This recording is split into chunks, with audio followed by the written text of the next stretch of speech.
Korean community sa bansa nananatili pa rin ang tiwala sa pamahalaan ng Pilipinas sa kabila ng kaso ng pagdukot at pagpatay sa kanilang kababayan na si Ji Ik-ju. Si Jarky Miranda sa report.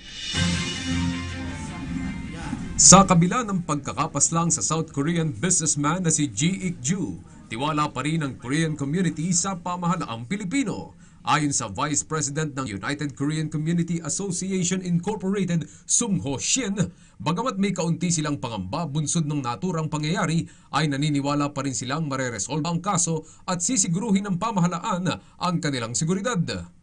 We are also afraid of this incident, what's happening. This will be an effect of Korean tourism and same time for investing Korean national. But this time, we already observed anything already going to resolve. Personally for me, of course, I'm also worried about for the meantime, but I'm not worried about our safety. So our request to the Philippine government, please solve this incident in the past. Kinababahala ng ilan sa mga Korean community ang pagkakapaslang sa South Korean businessman na si Ji Ik-ju at panawagan nila sa pamahalaan na sana ay mapabilis ang pagresolba sa kaso ng nasawing Koreano. Samantala, bagamat may pangamba, tiwala pa rin ang ilang mga Koreanong mag-aaral na aking nakapanayam hinggil sa pangyayari.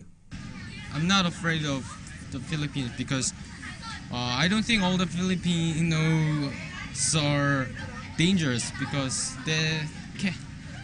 those small events can make prejudice, but I don't want to make prejudice on Filipinos.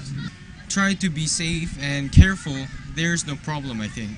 I think not only that happened in Philippines, I saw several Korean died in the Philippines by killed like that. So I just saw it happen again like that, just only like that. Suddenly it came that happened. It was in here in Philippines. People died. It's afraid, of course. Malaki rin sa pagkakapanatag ng Korean community ang pahayag na binitiwan ni Pangulong Duterte sa pangakong mabilisang pagresolba ng kaso. Para sa PTV News, Jarky Miranda.